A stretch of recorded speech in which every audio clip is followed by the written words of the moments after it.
voir que ma performance et mes œuvres avaient tellement touché en fait le, le, le jury en fait c'est le musée de la Caraïbe. Je me dis mais attends mais c'est ouais j'étais fière. En fait j'avais même pas de mots. Je dis ah. Je pense que j'ai toujours aimé faire la comédie. J'ai toujours aimé imaginer des rôles, des choses comme ça. Donc je pense que c'est quelque chose peut-être que j'ai en moi. Partout, il y a des prédateurs sexuels. Partout, il y a des hommes ou des femmes qui, comment dire, utilisent leur statut, utilisent leur position pour manipuler, pour faire du mal, pour arriver à des fins, à assouvir leurs pulsions. Et avec cette publication, je me suis rendu compte qu'on était en contact avec les mêmes prédateurs.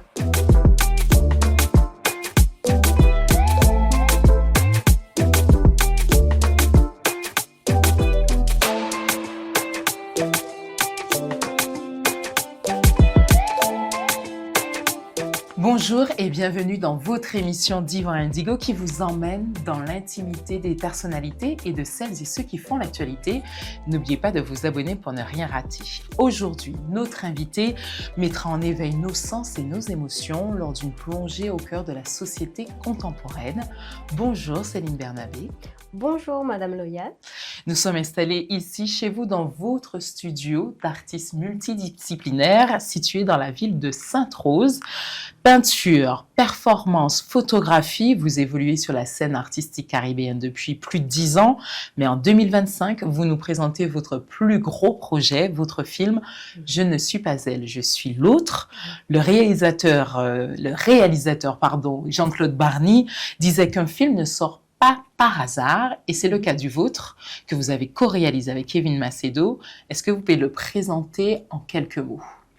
Alors, c'est un film qui est inspiré de mon livre Coucou que j'ai écrit et édité en 2021.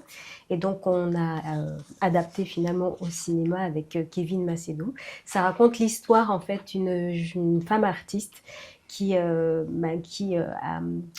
développé une maladie psychique suite à la mort de sa mère et qui se bat contre en fait, les freins de la société pour récupérer la garde de sa fille. Donc effectivement, c'est un très gros projet parce qu'il y a un peu de tout dedans. Il y a de la photographie, il y a de la poésie, il y a de la peinture, effectivement, et puis il y a tout ce qui est jeu théâtral, etc. Enfin, il y a beaucoup de choses, ça rassemble tout et c'est pour ça que c'est un gros projet. Et c'est pour ça que pour moi, c'est... En fait, j'ai même pas de mots. C'est une grande fierté. Et puis, le réaliser avec Kevin Macedo, ça, c'est la cerise sur le gâteau. Parce qu'il a su comprendre l'histoire, il a su... Mais avant de revenir justement à votre partenaire de projet, votre partenaire de travail, déjà sur la thématique, il y a quelques semaines, il y a un homme qui a atteint d'une maladie mentale, qui a tué 2 personnes ici au Gosier. On a entendu d'autres drames similaires dans l'Hexagone. Il y a très peu de films finalement qui abordent tout de même cette thématique des maladies mentales. Il y a celui de Mallory et Éloi Pasley, L'homme vertige, film sorti en 2024, qui aborde au sein parmi d'autres thématiques, celle donc des maladies mentales. Mais vous, vraiment, c'est le cœur de votre film, alors que le sujet reste encore tabou. Est-ce que vous n'avez pas eu peur, finalement, d'effrayer les téléspectateurs ? Je pense qu'aujourd'hui, la santé mentale est vraiment au cœur de cette problématique et au cœur de notre société, au cœur des préoccupations.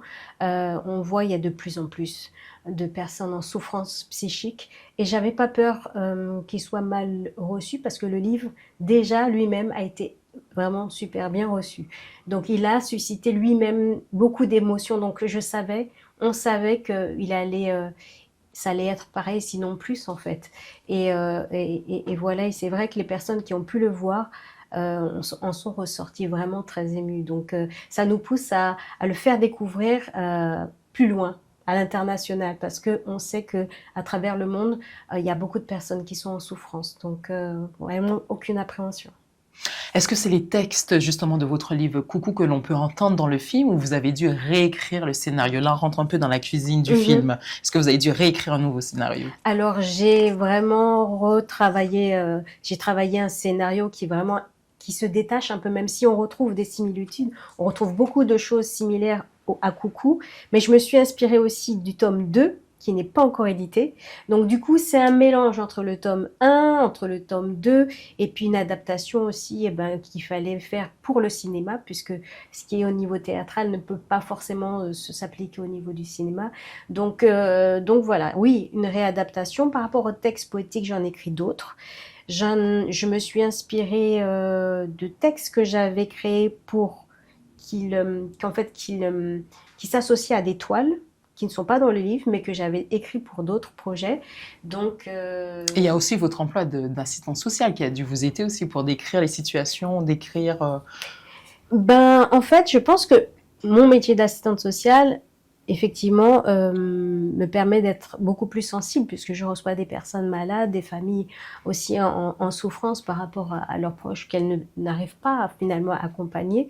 Mais il m'a pas, je sais pas si vraiment ça m'a servi pour le film. J'avais déjà quand même pas mal de matière en fait, ouais, voilà.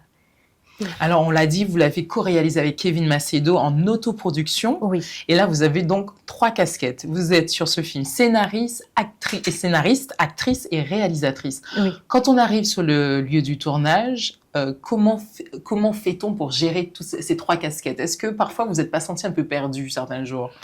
Jamais. Parce qu'en fait, j'ai toujours fait plein de choses à la fois, que ça soit de manière personnelle ou professionnelle.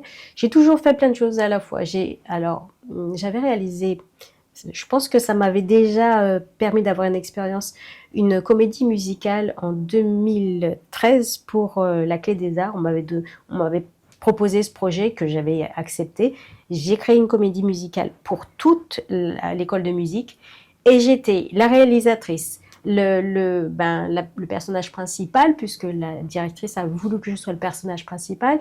Il fallait que je fasse les chorégraphies, il fallait que je gère tout. Donc du coup... C'était la grande répétition avant le film. Je pense, voilà. C'était pas pour rien que c'est arrivé, enfin voilà, qu'il y a eu ça. Ça m'a servi d'expérience. Et du coup, en fait, ça me pose pas de problème parce que comme on était quasiment dans plusieurs prises de vue tout seul, Kevin et moi, oui, Kevin Macedo et moi, en fait, on n'avait pas vraiment enfin, c'était pas compliqué en fait.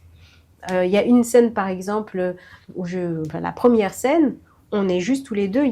C'est lui qui filmait. Bon, il était un peu en gymnastique, mais je me maquillais. On a réussi à tout gérer. Et je pense que c'est avec l'expérience qu'on arrive à se débrouiller, en fait. Comme c'est en autoproduction, donc on imagine que c'était surtout le week-end, c'est ça, les jours fériés, pendant les congés? Exactement, exactement.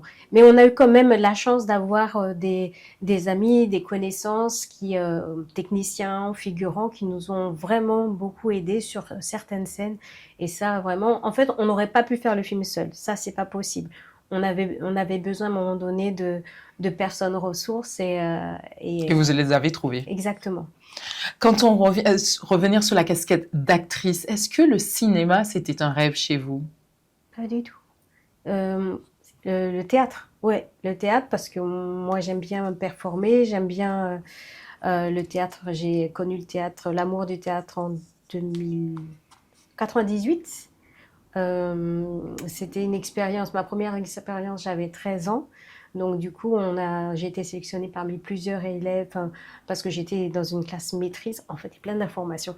Dans une classe maîtrise, donc du coup, ma première expérience au niveau du théâtre, c'était via cette expérience au Liban. On nous a fait aller au Liban pendant 1 mois et ils ont créé une pièce de théâtre avec des comédiens à l'international et j'avais mon premier monologue seul. Donc voilà, donc je pense que au fur et à mesure, à chaque période de ma vie, j'ai eu comme ça des moments de théâtre qui ont fait que, en fait, pour moi, je voyais ma pièce de théâtre, je me voyais la jouer au théâtre. Donc pour vous, dans ce film, vous êtes en train de jouer une pièce de théâtre davantage que vous jouez un rôle d'actrice? En fait, quand j'ai écrit le scénario, je me suis mise dans la peau d'une actrice.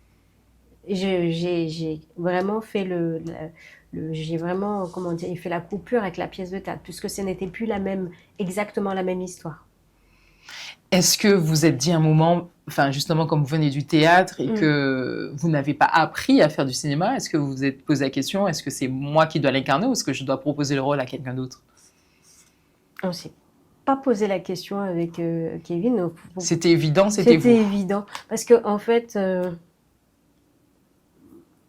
déjà, quand j'interprétais au niveau théâtral, je savais que les émotions, j'arrivais à les faire ressentir vraiment comme je les voulais. Au cinéma, je savais exactement ce que je voulais. Je voyais exactement ce qu'il fallait faire. Donc, du coup, ben, c'était évident, ouais. Mais justement, comment vous avez appris à faire du cinéma? Parce qu'on sait que vous n'avez pas suivi de formation particulière. Donc, c'est en regardant des films, justement, quand vous étiez plus jeune, est-ce que vous regardiez beaucoup de films? Vous alliez souvent au cinéma? J'allais au cinéma, mais je pense que j'ai toujours aimé faire la comédie. J'ai toujours aimé imaginer des rôles, des choses comme ça. Donc, je pense que c'est quelque chose peut-être que j'ai en moi. D'accord. Je sais pas. Est-ce qu'il y a un film en particulier qui vous a marqué? Qui vous a accompagné justement lors de la création de ce film, la réalisation de ce film, Je ne suis pas elle, je suis l'autre? Non, non, il n'y a aucun film. Un film qui m'a vraiment marqué au niveau du jeu de l'actrice, mais je ne sais pas si ça a pu m'influencer inconsciemment, mais Piaf, interprétée par Marion Cotillard? voilà, quand elle a découvert que comment il s'appelle, celui qu'elle aimait était décédé. Donc comment dire, le oui, c'est son jeu de comédienne, elle m'a fait pleurer, mais je sais pas si ça m'a inspirée, mais en tout cas, voilà, il y a des moments comme ça dans le film où euh, la tristesse est tellement forte que, ben, en fait, la douleur l'envahit, en fait. Bon, peut-être que c'est, je sais pas, je sais pas. Pour réaliser un film en autoproduction, il faut investir, on imagine, plusieurs milliers d'euros, voire plusieurs dizaines de milliers d'euros. La fourchette? Alors, on est en autoproduction, mais on est sur tous les postes, quasiment. Donc, on se fait pas payer, on se paye pas, en fait. Donc, Mais en du termes coup, de coût, pour le projet global, il faut compter plusieurs milliers, plusieurs dizaines de milliers. on est, en fait, on est beaucoup moins. On est à moins de 2000 euros.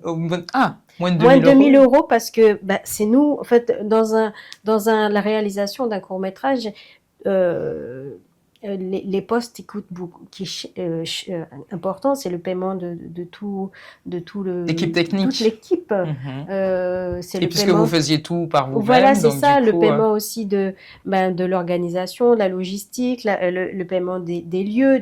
Nous, on a fait en sorte que, voilà, que, ben, en fait, que ça soit vraiment minime. alors du coup, on est très loin du coup des budgets des films dont on parle beaucoup en ce moment à l'affiche. On pense par exemple au film Zion de Nelson Foy. Il a coûté près de 4 millions d'euros. Donc on est très très très loin. Vous auriez voulu bénéficier, vous, du même cadre que ces films, à savoir un producteur, des distributeurs? Ben, nous, on dit pas non pour un projet, un prochain grand projet, hein, on sait jamais. Mais il faut avouer que pour le film Zion, pour moi, tout était quasiment parfait. C'est-à-dire que s'il a fallu tout ça d'argent, c'est qu'il a fallu, en fait. Donc, du coup, moi, enfin, le jeu des comédiens, parce qu'il faut, enfin, des acteurs, il faut bien les payer. Ça a été un projet sur vraiment une longue, je pense, beaucoup plus longue durée que la nôtre. Donc du coup, voilà, si nous, effectivement, on a un projet qui nécessite un gros budget, ben, Pour vous, si vous avez plus d'argent sur un prochain projet, donc vous, du coup, ça va se ressentir aussi sur le résultat, la qualité de ce projet. C'est-à-dire que si on comprend bien. Ça nous permettrait de pouvoir payer d'autres acteurs, parce que là, j'étais toute seule. Si effectivement, on a besoin, on doit réaliser un long métrage, on aura besoin d'autres acteurs, d'avoir beaucoup plus de techniciens, beaucoup plus de professionnels sur chaque poste. Donc, ça va nécessiter effectivement beaucoup plus d'argent. Ça va nous aussi, il faudra penser au lieu, il faudra penser au maquillage, parce que moi, je me suis maquillée, mais j'ai un peu bricolé. Mais si il faut maquiller tous les acteurs, c'est voilà. Donc, Forcément, il faut vraiment. le budget correspond donc Voilà, à la taille du projet. Voilà, nous, on a fait un court-métrage avec ce qu'on avait, on a essayé de faire avec une qualité quand même très, très satisfaisante, même plus. Mais effectivement, pour un long-métrage avec tout ça de personnes en plus, il faudra beaucoup plus d'apports financiers, c'est sûr. Le cinéma caribéen, est-ce que on peut dire que d'un côté, il y a les films comme les vôtres avec un petit budget, presque des films faits dans un atelier, et de l'autre, il y a les grosses productions dont on vient de parler. Est-ce que ces deux mondes se parlent? Est-ce que vous avez des échanges avec comme ça, voilà, des équipes techniques, des personnes qui travaillent sur de grosses productions? Ben, c'est vrai que les grosses productions, j'ai pas vraiment d'échange avec. Non, c'est vrai que non, c'est en fait c'est davantage avec les courts-métrages dans le cadre de festivals qu'on rencontre des réalisateurs Et là, qu'est-ce qu'on se dit entre réalisateurs caribéens? Enfin, on les rencontre, c'est vrai que j'ai pas eu beaucoup l'occasion d'échanger, mais c'est vrai que moi je pourrais pas forcément voilà dire c'est mon premier court-métrage. J'ai pu comment dire découvrir l'univers des courts-métrages, notamment en étant figurante, pour voir comment ça se passait. Donc, j'ai vu ce que ça faisait d'être figurant, j'ai vu observer comment fonctionne le réalisateur, le producteur, où il est assis pour regarder comment ça fonctionne, les comédiens, comment ils se préparent. Donc, j'avais déjà eu cette vision-là. Moi, j'ai besoin d'observer, j'ai besoin de comprendre la dynamique pour voir un peu comment ça s'organise. Donc du coup, j'ai pas forcément eu d'échange avec des réalisateurs. Oh, quoique. Euh, j'ai pu échanger, mais c'était une fois comme ça sur un film que Julien Dalle avait réalisé. Mais ça reste vraiment très. On se croise au final, on se croise. Mais vous auriez beaucoup de choses à vous raconter parce que, par exemple, vous avez des points communs avec Jean-Claude Barny, donc réalisateur de Fanon et Nègre Marron. Il n'a pas fait d'école de cinéma comme vous. Il a grandi près d'Argenteuil. Et il dit, oui, c'est vrai, c'est vrai. Il dit du cinéma que c'est un métier très dur. Est-ce que vous êtes d'accord avec lui? Alors, c'est un métier c'est exactement ça. C'est vraiment très dur. Alors, c'est dur déjà de réaliser, c'est dur de diffuser. Enfin, c'est dur à chaque moment, en fait. C'est aussi, je pense, c'est aussi beaucoup de stress par rapport au timing, par rapport à plein de choses. Donc, mais après, la récompense, quand le film, ben, en fait, ben, suscite autant d'émotions que Fanon, qui devient comment dire, international comme il est aujourd'hui, c'est dur, mais ça vaut le coup.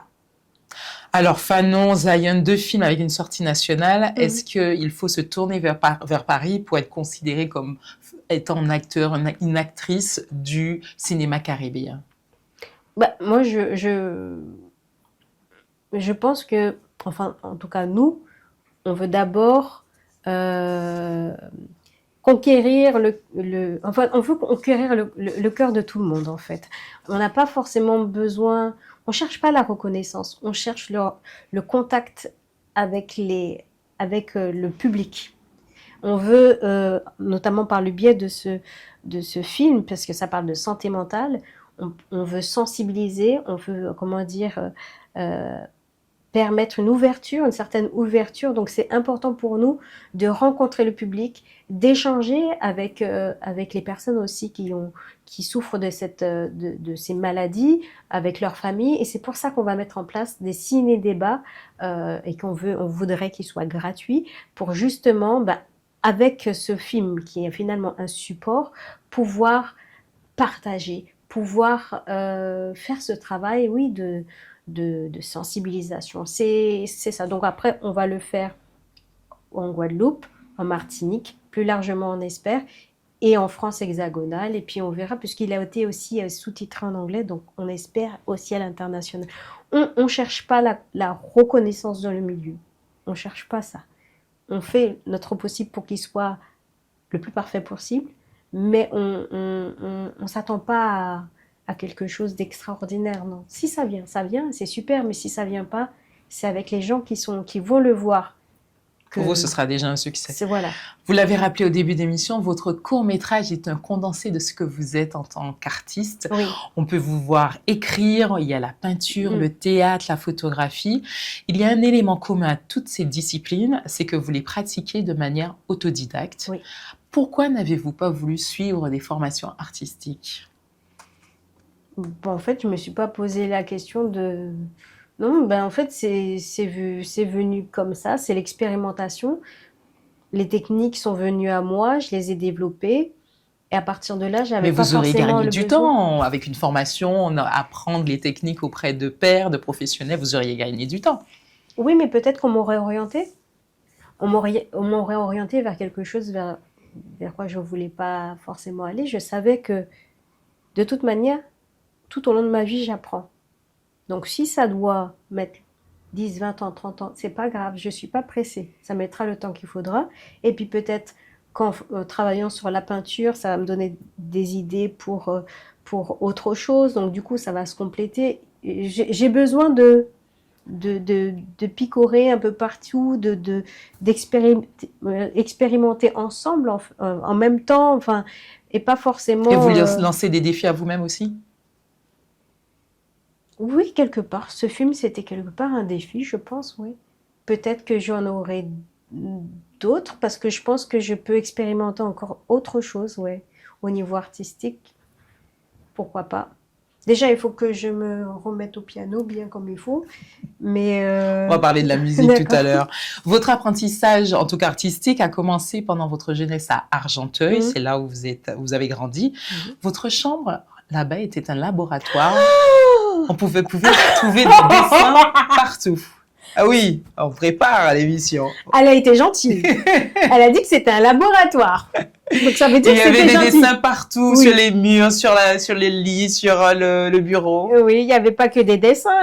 En fait, mon mur, il était recouvert de tout et de n'importe quoi. Ils avaient collé des coquillages, il y avait une plaque d'immatriculation de la Martinique, il y avait plein de dessins, effectivement. Il y avait... Je sais même pas comment mes parents, ils ont accepté que je mette tout ça sur les murs. Enfin, c'est vrai que j'en avais un peu partout, mais je m'y retrouvais.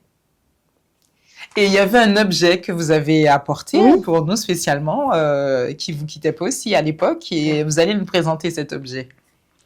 Alors, il n'y a plus la première de couverture, parce que ce livre, je crois, il a au moins 35 ans. Donc, c'est un recueil de poèmes, de contes et de comptines. Alors, c'est ma mère il me semble que c'est ma mère qui nous a offert ça à ma sœur et moi quand on était toutes petites. Et donc, du coup, régulièrement, on lisait des poèmes, des poésies, on les apprenait. Moi, j'aimais bien aussi les interpréter à ma manière. Donc, voilà. Ce livre a accompagné votre enfance. Alors, rappel, vos parents sont d'origine martiniquaise. Ils ont eu 3 enfants, 2 filles et un garçon.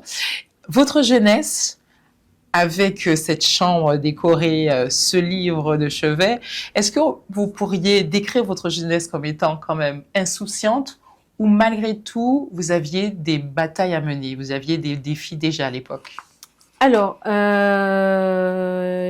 j'ai commencé, je pense, à avoir des défis au collège parce que mes parents sont tombés malades. Mon père était malade déjà depuis la primaire, mais je ne savais pas. Au collège, donc mes 2 parents étaient malades. Donc, du coup, je pense que j'ai eu ce souci de... Comment dire? Peut-être de protection, de me protéger, de les protéger, d'être dans la surveillance. Est-ce que ça va, est-ce que ça va pas? Mon père, je savais pas qu'il souffrait comme ça, il nous a jamais dit. Mais au fur et à mesure des années, ben oui, j'ai compris que c'était pas rien.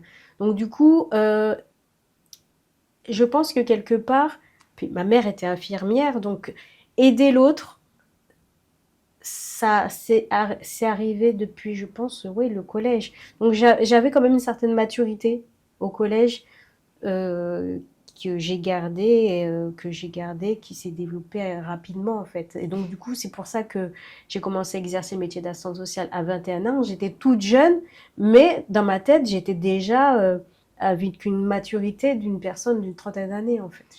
Vos amis vous décrivent à l'époque comme étant quand même gay, extraverti, que vous saviez, vous étiez sûr de vous-même et de vos choix. Comment on arrive à rester gay malgré la maladie, malgré le poids des responsabilités? Bah, en fait, je pense que comme je suis dans l'hypersensibilité, quand je suis contente, je suis très contente. Et quand j'étais avec mes copines, eh ben j'étais vraiment super heureuse. Voilà, on s'amusait bien. On était un petit groupe. D'ailleurs, mes copines, c'est toujours mes meilleures amies. Donc, ça fait 25 ans maintenant. Donc, on est toujours en contact, on se voit toujours régulièrement. Mais quand je suis heureuse et quand je suis dans une dynamique, je suis vraiment, voilà, je suis, Mais vous gardiez à ce moment-là votre jardin secret, c'est-à-dire que vous racontiez pas forcément ce qui se passait à la maison. Quand on était avec les copines, c'était les copines.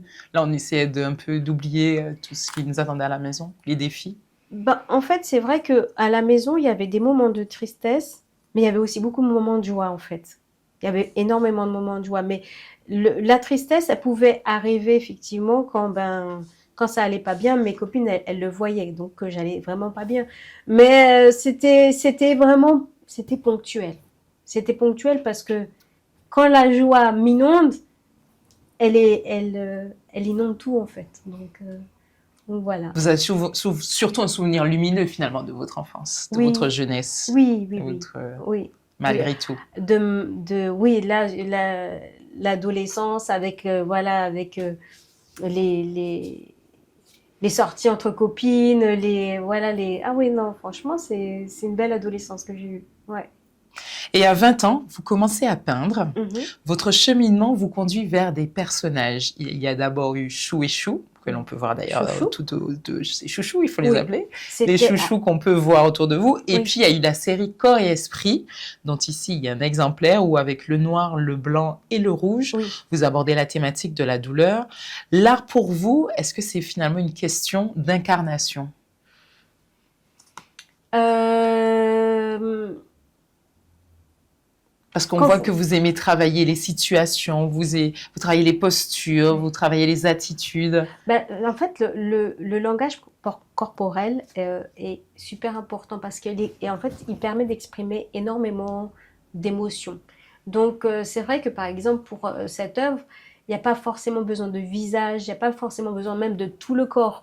La posture, les couleurs, le mouvement raconte beaucoup de choses. Et pareil pour la série Chouchou, qui exprime plutôt l'amour, qui exprime la tendresse, la bienveillance.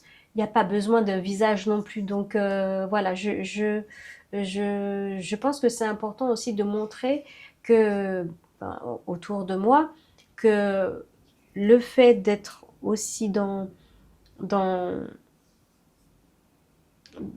comment dire, le, l'amour peut se partager autrement que par un je t'aime en fait. Le corps peut dire beaucoup en fait. Donc voilà. Alors, d'autres artistes avant vous se sont justement distingués par l'utilisation de personnages. Et la rondeur de Chouchou rappelle celle des nanas de l'artiste Niki Saint-Phalle. Les nanas, ce sont des femmes plantureuses, monumentales, colorées. C'est les œuvres des années 70. Okay. Niki Saint-Phalle, qui est donc artiste féministe, qui était aussi autodidacte. Et est-ce que vous vous sentez dans la filiation de ce type d'artistes qui ont justement travaillé les personnages et ont travaillé une singularité?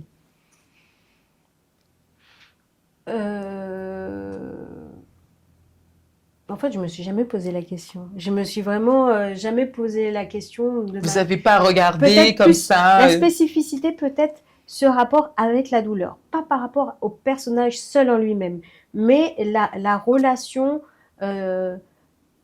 corps, esprit, douleur, ça, je le retrouve pas ailleurs et je pense que c'est une de mes spécificités, beaucoup plus que chouchou, parce qu'il y a beaucoup d'artistes justement qui utilisent en fait des personnages.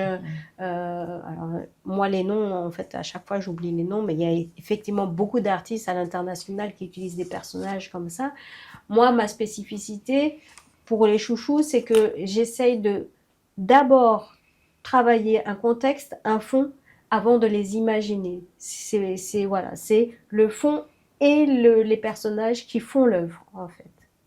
Et votre première exposition personnelle s'intitulait Instinct primaire. Oui. Elle a été présentée en 2017, année de votre renaissance artistique.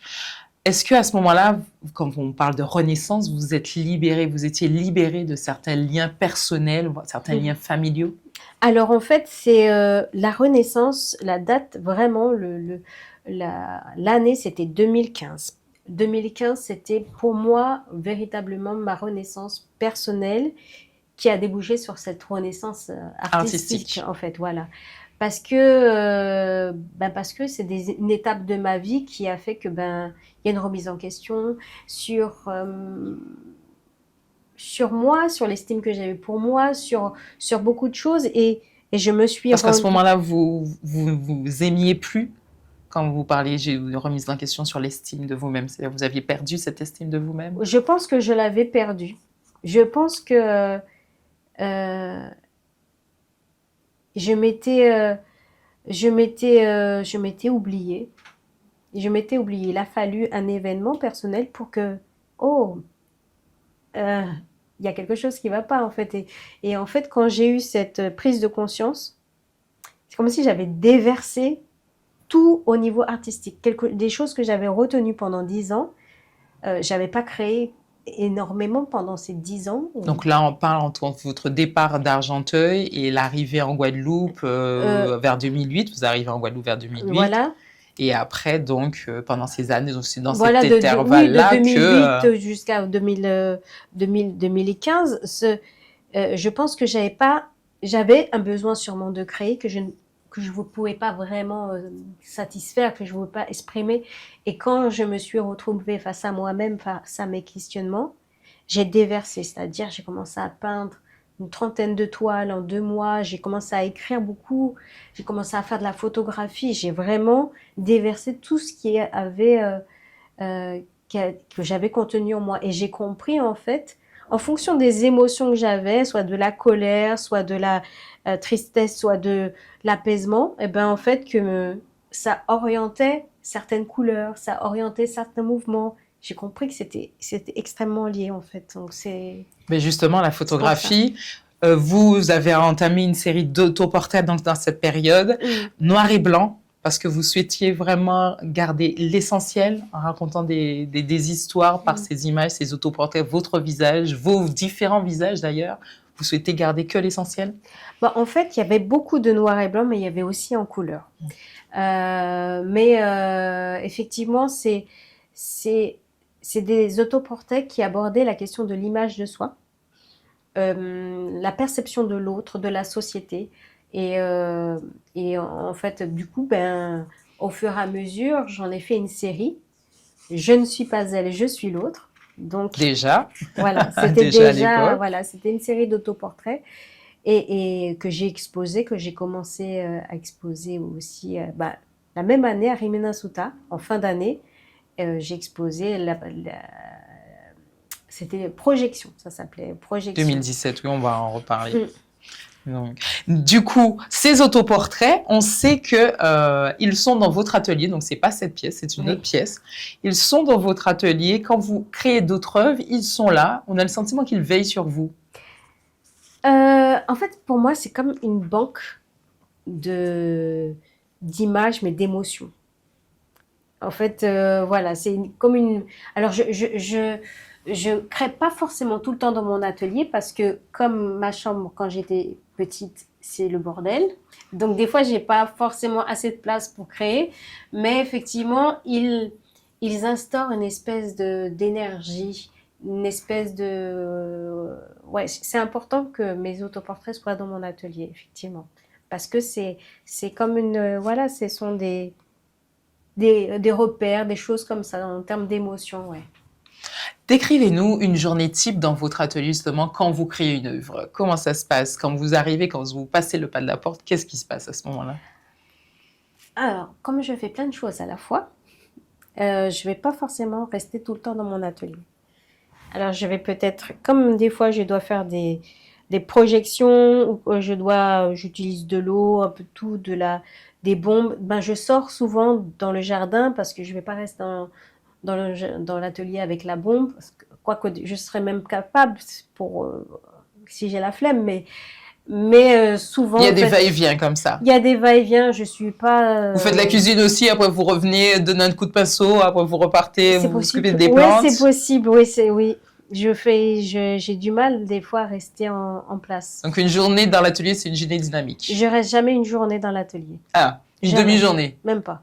D'accord. C'est vraiment quand vous créez une œuvre, ça se fait heure Oui. par heure. 1 heure par-ci, 1 heure Bah, par 2 heures par c'est-à-dire que là. moi, je suis spontanée. Je vais verser ce que j'ai à verser. Je vais faire ce que j'ai à faire. Ok. On passe à autre chose. Ça va sécher, de toute façon.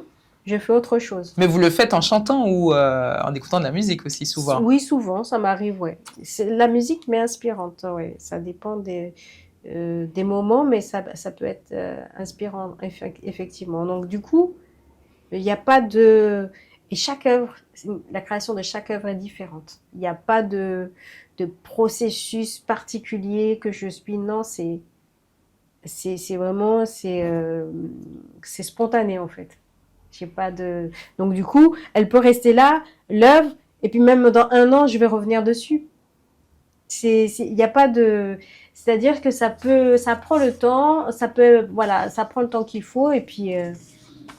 et au contraire, quand je me force à respecter quelque chose, par exemple, si je dois créer une œuvre pour une exposition, je vais me sentir orientée et ça va m'énerver, en fait. Comme si je ressens une pression de rendre mon travail pour... Non, Vous avez j'aime besoin de pas. liberté. Oui, c'est ça. Alors, vous avez présenté plusieurs expositions personnelles. On a déjà parlé de la première, Instinct primaire au Gosier, Oui, puis la deuxième projection à Pointe-à-Pitre la même année, oui, en 2017. Et puis en novembre 2022, vous avez exposé dans votre ville de naissance, Argenteuil, oui. sur le thème « Et l'amour ». Oui. Chaque exposition est forcément un moment exceptionnel pour l'artiste, mais celle d'Argenteuil, vous l'avez vécue très intensément. Oui. Ah oui, parce qu'en fait, c'est ma ville de naissance. Donc, c'était important pour moi d'exposer dans cette ville où je suis née, où j'ai grandi jusqu'à mes 21 ans, bon, voilà, où j'ai commencé mon parcours artistique. En fait, c'est comme si c'était une boucle. Ça m'a permis aussi de pouvoir montrer mon travail à ma mère qui n'avait jamais vu d'exposition. Mon père est là, c'était déjà parti, il nous avait quittés l'année précédente. Mais voilà, il y avait mes copines aussi, mes copines d'enfance. Euh, et euh, c'était tellement, en fait, il y avait tellement d'amour et les gens découvraient finalement, ils me découvraient en tant qu'artiste parce que moi, je me suis vraiment perfectionnée en Guadeloupe. Mais tout le monde, mes tantes, des tantes, des amis de la famille, ils ne me connaissaient pas, ni en tant que peintre, mais ni en tant que performeuse, parce que j'ai fait des performances théâtrales. En fait, j'écris aussi des petits mes poèmes et je les théâtralise. Donc, je vais prendre des figurants qui ne sont pas préparés dans la salle. J'ai notamment pris aussi C'était une nouvelle Céline qu'ils ont Ouais. découvert. C'est ça, j'ai demandé à des élus, j'ai demandé à des personnes dans la salle d'être figurants, et les gens ne s'attendaient pas à cette, en fait, à ça, en fait, ils découvraient. En fait, effectivement, on m'a dit, ils n'ont jamais vu ça à la mairie d'Argenteuil, ils n'avaient jamais vu ça, donc j'étais contente de leur apporter ça, et c'était une fierté pour moi d'exposer à la mairie. Alors j'espère qu'on pourra présenter le film aussi. Je pense qu'il serait d'accord, on verra bien. Certainement, il se rappelle de vous. Vous avez aussi participé à des expositions collectives. Oui. Il y a eu Exposition 57, le Festival Cris de Femmes plusieurs fois, mais aussi l'exposition caribéenne Covid en 2021.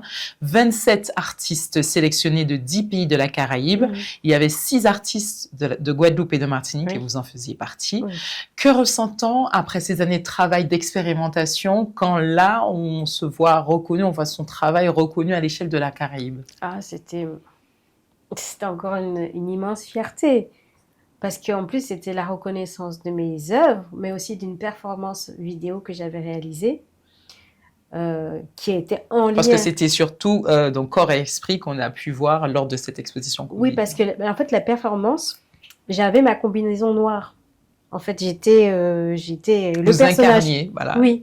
Et donc, et en lien avec une boîte rouge qui représentait la douleur, et donc la douleur qui était générée par le Covid. Donc, du coup, voir que ma performance et mes œuvres avaient tellement touché, en fait, le jury, en fait, c'est le musée de la Caraïbe. Je me dis, mais attends, mais c'est... Ouais, j'étais fière. En fait, j'avais même pas de mots. J'ai dit, ah, ben... Ça vous a donné un coup de boost? Ça vous a dit, je suis à ma place? Je savais que j'étais à ma place, mais... en fait, je sais même pas exprimer l'émotion que j'ai ressentie. Même 3 ans plus tard, parce que c'était en 2021, là on est 3 ans plus tard. C'était une immense fierté.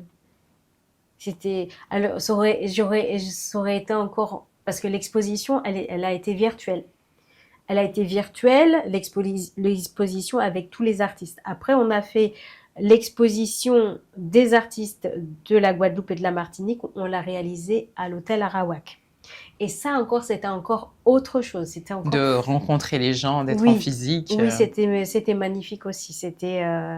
Et puis ça nous a permis aussi de nous redécouvrir les artistes, de partager aussi des moments de vive émotion. Donc c'était, malgré tout ce qui s'était passé, la perte de mon père, c'était... Je sais même plus, en fait, j'arrive même plus à... C'était en 2021, donc mon père est décédé après. Donc, il était déjà malade. Donc, il y avait beaucoup d'émotions. Il y avait beaucoup d'émotions, du stress, de la tristesse, de la joie, de la fierté.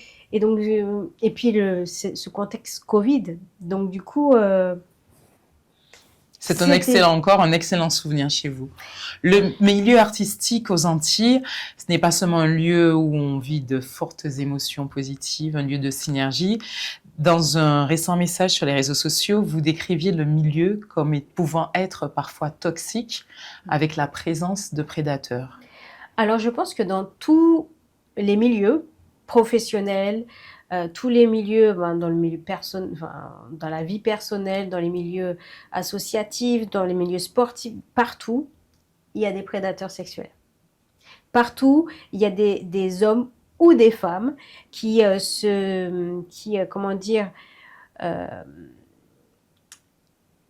utilisent leur statut, utilisent leur position pour manipuler, pour faire du mal, pour arriver à des fins, à assouvir leurs pulsions, en fait. Et effectivement, le milieu artistique n'est pas épargné. Et quand je dis milieu artistique, c'est vraiment très large, puisque l'art recouvre plusieurs disciplines. Et nous, en tant qu'artistes femmes, je dis nous parce que j'ai les témoignages de plusieurs artistes, on est amené à subir du harcèlement, à subir des comportements en fait qui ne devraient pas être en lien avec en lien, comment dire,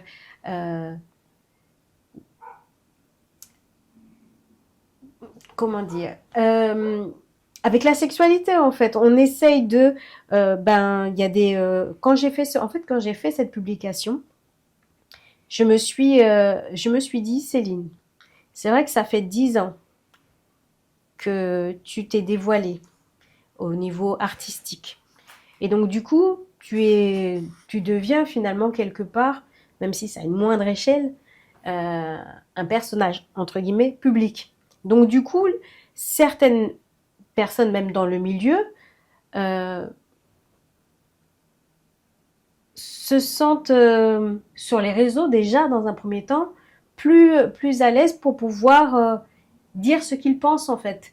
Dire au niveau de leurs pulsions, au niveau de leurs émotions. Donc du coup, dès le moment où j'ai publié notamment des autoportraits, j'avais des commentaires, j'avais des messages, j'avais des messages insistants, lourds, de drague, de des messages sur mon physique, des messages. Et puis au fur et à mesure, ben, même dans le milieu artistique, j'ai commencé à avoir ben, des propositions déguisées, comment dire, de collaboration ou des messages sur mon, comment dire, sur mon physique, voilà, c'est ce qu'on vit. Et c'est vrai que beaucoup n'en parlent pas. Et avec cette publication, ben, je me suis rendu compte qu'on était en contact avec les mêmes prédateurs. C'est-à-dire que on pouvait euh, recevoir des messages des mêmes personnes qui utilisaient la même stratégie. Mais on ne savait pas qu'on était plusieurs en fait à vivre ça. Et c'est avec cette publication qui a été partagée, je crois maintenant presque 80 fois, et avec des commentaires que je me rends compte que ben, on est à une autre échelle. Je ne savais pas en fait. Je ne savais pas que mes collègues artistes, mes amis aussi, recevaient des messages comme ça. Et que ça générait aussi pour elles du stress, de la colère et puis de la déception. Parce qu'en fait, on n'en a jamais parlé. Dans ce message, vous demandez du soutien. Est-ce que vous en avez justement reçu dans les commentaires? Alors moi, je ne demandais pas du soutien. Parce que moi, c'est vrai qu'au fur et à mesure des années, j'ai pris beaucoup de recul. Je me suis dit, effectivement, maintenant je sais. J'arrive à les repérer. Maintenant, je sais exactement quand quelqu'un... la manière, en fait, l'approche, comment est la réponse, comment est tournée, J'arrive à les repérer. Ce que je voulais faire à travers cette publication, c'est prévenir. C'est prévenir. Moi, aujourd'hui, je n'attends rien de personne, en fait. Je n'attends rien de personne. Donc, du coup, Pourtant, vous écrivez aussi que parler, c'est se fermer des portes. Alors, est-ce que vous attendez à une certaine forme de représailles, le fait que vous, justement, vous soyez exprimé sur le sujet? c'est-à-dire que peut-être que des personnes qui me parlaient bien vont peut-être moins me parler parce qu'elles sont en contact avec certaines personnes. Ça, je sais parce que j'ai décrit des situations et la Guadeloupe est petite. Donc, on peut vite savoir qui sont les personnes dont je parle.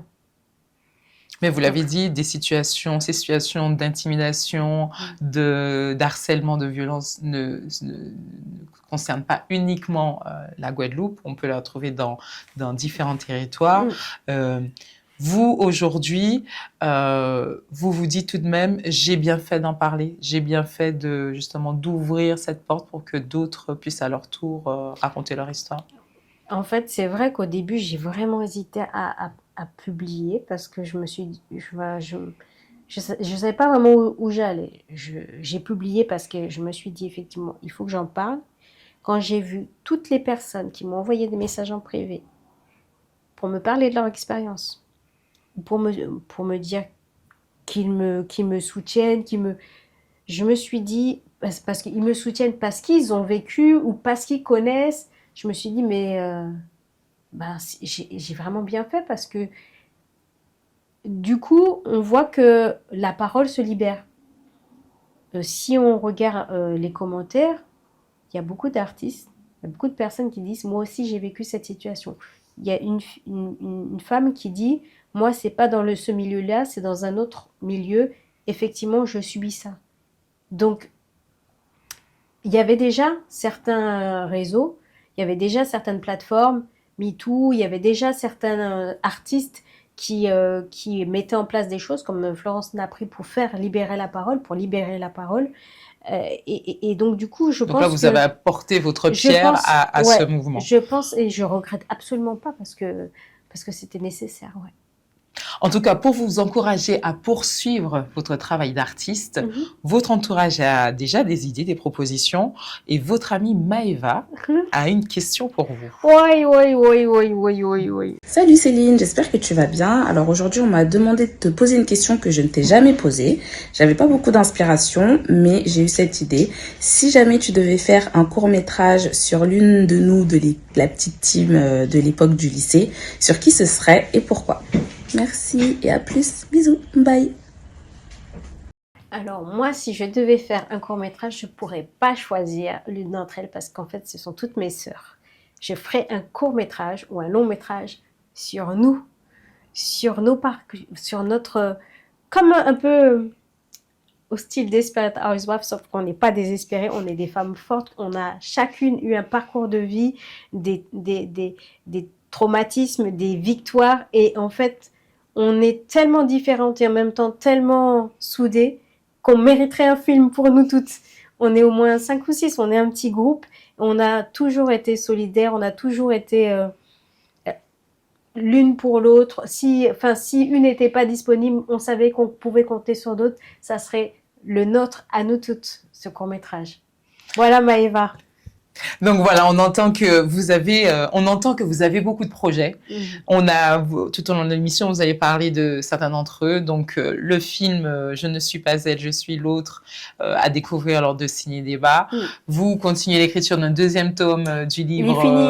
Il est fini. Oui, c'est le troisième que j'essaie de terminer. Donc bientôt, vous allez publier le deuxième tome. C'est-à-dire que il faut que je voudrais les sortir en même temps, les trois. Faire quelque chose qui les réunisse. D'accord. Voilà. Et donc du coup, je prends le temps. Le deuxième, il est terminé. Le troisième, je veux qu'il soit aussi, pour moi, parfait que les deux premiers. Et donc là, il ne reste plus que tout le reste, à savoir la peinture, la photographie. On l'a dit à un moment de l'émission, je ne suis pas elle depuis je suis l'autre. Tout a commencé la première fois que vous présentez cette thématique, on est autour des années 2016-2017. Aujourd'hui, en 2025, est-ce que là où on est arrivé au bout de ce cycle, est-ce qu'il maintenant il faut s'attendre à d'autres thématiques, d'autres cycles que vous allez ouvrir? Moi, je pense que ce sont des séries que je ne vais jamais terminer parce que l'estime de soi ou la douleur avec corps-esprit ou l'amour, ce sont des thématiques universelles qui n'ont pas de durée de vie. Donc, elles auront toujours une place dans mon art. Alors, peut-être que ça évoluera d'une certaine manière, je ne sais pas, mais je sais que je vais toujours travailler sur ces thématiques. Peut-être il y en a d'autres qui vont se rajouter, mais moi, comme je ne suis pas limitée, je peux avoir... j'ai pas de... Voilà, pour l'instant, je reste sur ces 3 séries qui sont interdisciplinaires, donc il y a énormément de choses encore à faire, je pense. Et puis, il y a la musique. Aussi. Oui, la musique que nous allons emporter dans la dernière partie de l'émission, qui s'appelle Sur le divan, capable ou pas capable. Ah non, j'ai pas envie. Puisque vous ne manquez pas de courage, on sait que vous irez jusqu'au bout des questions, 10 questions que vous devez répondre en 50 secondes. Chacune des questions, 50 secondes. Première question, capable ou pas capable, l'amour est au cœur de vos œuvres. Capable ou pas capable de déclarer votre flamme? Et la caméra, c'est par là. Face caméra.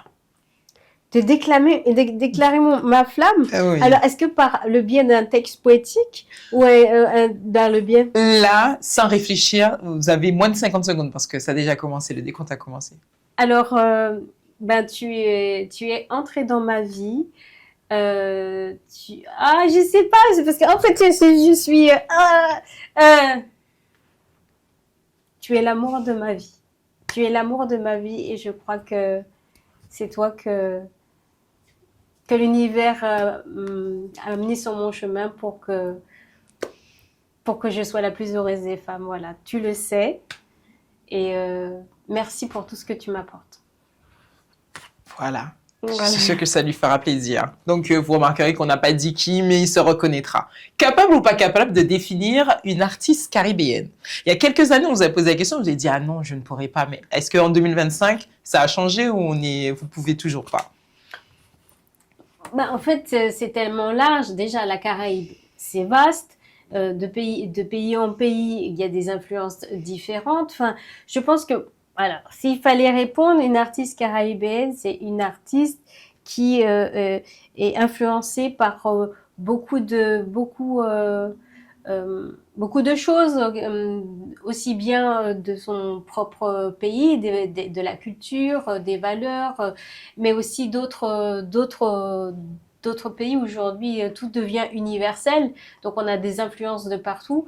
Aujourd'hui, une artiste caribéenne, c'est peut-être une artiste qui vit dans le Caraïbe, mais qui s'inspire de beaucoup de choses, d'un espèce de métissage et voilà. C'est votre réponse en 50 secondes. Capable ou pas capable de réaliser une œuvre chouchou avec l'intelligence artificielle? On sait que vous vous êtes testé, vous essayez quand même le numérique pour créer des œuvres. Je fais du numérique, mais pas l'intelligence artificielle. En fait, ça m'énerverait plus qu'autre chose que l'intelligence artificielle me fasse des chouchous pour moi. De toute façon, ça ne pourra jamais exister parce que moi, mes chouchous, pour être chouchou, il faut déjà que je leur crée un contexte, un cadre avec l'intelligence artificielle propose tout cela. Il n'y aura pas l'émotion, il y aura pas l'émotion que je veux mettre dedans. Il n'y aura pas la même émotion. Je me refuse à créer une œuvre de mes séries avec l'intelligence artificielle. Voilà, vous en c'est voulez ça. vraiment J'arrive pas. même pas. Vous en voulez vraiment Alors pas. après, pouvoir créer une œuvre, par exemple comme celle-là, là c'était de l'argent. J'ai utilisé pour l'affiche l'intelligence artificielle pour ce personnage-là, voilà, et le fond. Parce que pour moi, ça fait pas partie de mes œuvres picturales, en fait. Ça fait partie de... Donc, du coup, vous utilisez déjà dans votre travail Oui, en tant qu'artiste, vous utilisez déjà l'intelligence artificielle. J'utilise l'intelligence artificielle pour créer quelque chose d'infographique, quelque chose, pour moi, qui ne concerne pas mon travail en tant qu'artiste plasticienne. Pour moi, ça, c'est pas un travail... pour moi, ça fait pas partie de mon travail d'art plastique, ça. D'accord. Non. Donc, vous catégorisez, Oui, vous c'est sectorisez. pas pareil. Alors, capable ou pas capable Oui. de vendre toutes vos œuvres?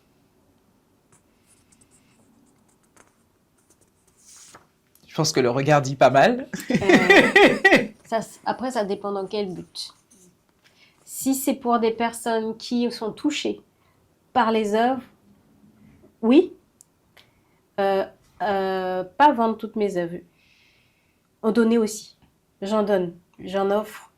Donc, me séparer, c'est ça En tout cas, vendre parce que vous êtes une artiste et qu'on imagine qu'à un moment, un artiste veut vivre quand même de sa production. Donc, en fait, moi, comme j'ai pas besoin de vendre mes œuvres pour pouvoir vivre, donc si je les vends pas, c'est pas grave en fait.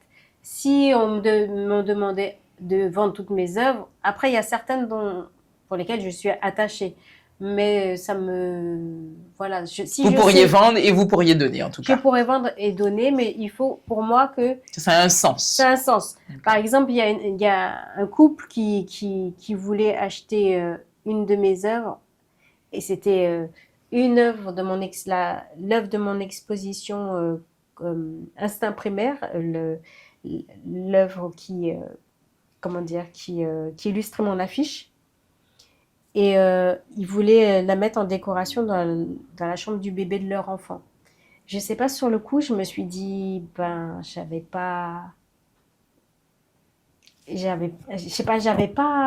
vouliez pas le vendre, donc vous avez offert, c'est ça? Non, je l'ai pas vendu. Ah, du tout, vous l'avez gardé? Non, je sais pas quand... La destination ne vous a pas parlé? La destination de l'œuvre. Déjà, la destination, mais la manière dont... Alors, peut-être donc, ils se sont adressés à vous? Ils étaient très déçus, mais je sais pas, j'ai pas pu, parce que déjà, d'une part, c'était l'affiche de mon exposition, donc du coup, je m'étais même pas posé la question que j'allais la vendre. Et puis, je sais pas, dans la chambre de leur bébé, Donc, il Parce faut pas qu'on vous connaît- dire, on faut connaît- pas vous dire où est-ce qu'on va accrocher vos œuvres si on veut acquérir une de vos œuvres. N'oubliez pas, c'est 50 secondes. C'est pas ça, c'est que je sais pas, je l'ai pas senti. Donc comme je l'ai pas senti, même si ils voulaient l'acheter, j'ai dit non.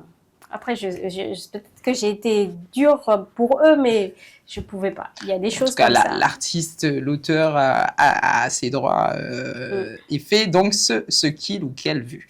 Capable ou pas capable de faire un concert avec l'ocarina? Ah, ça c'est.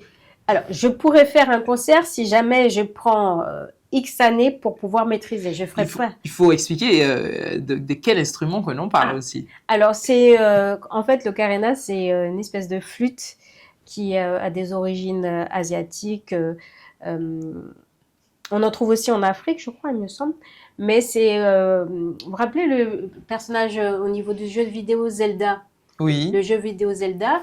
Alors, comment ça s'appelle? Après, je vous ai déjà Link. vu aussi, donc Ah c'est oui. plus facile pour moi. Donc, c'est une On va espèce, essayer de mettre l'image c'est une lors espèce de flûte, j'en ai pas là.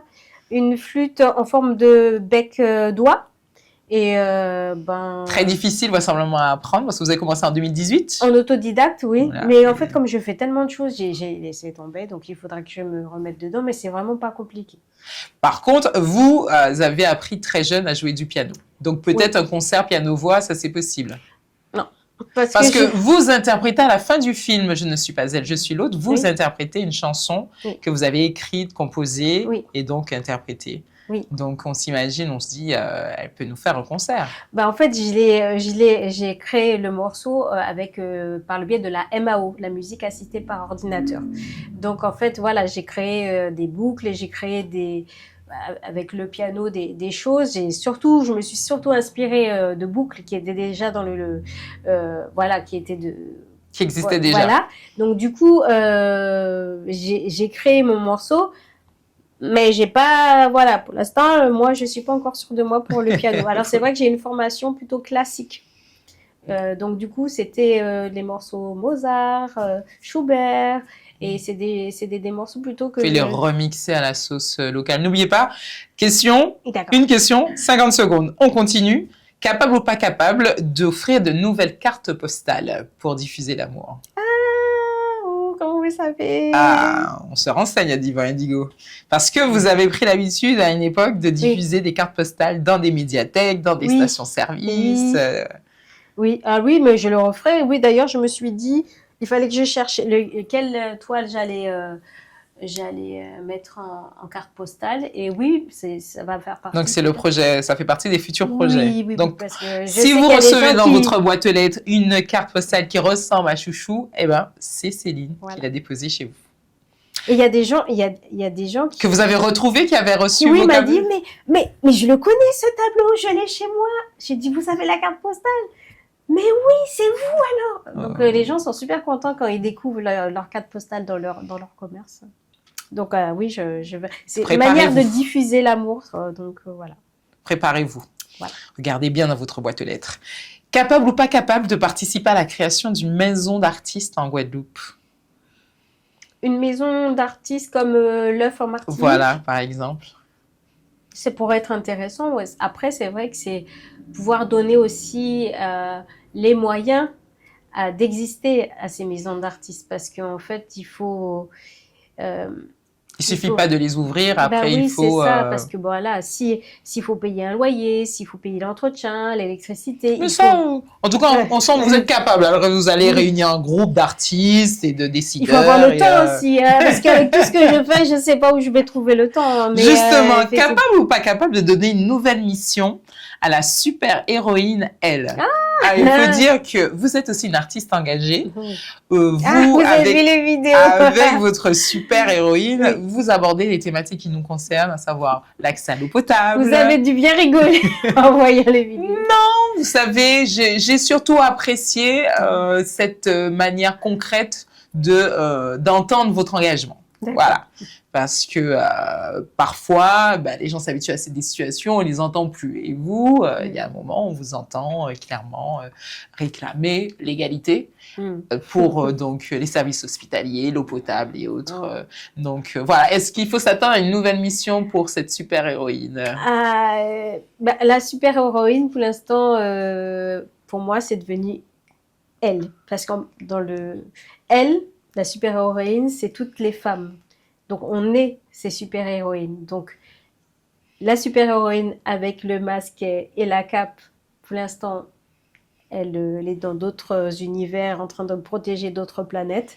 Là, il y a d'autres héroïnes. C'est les femmes non, les femmes d'ici, en fait.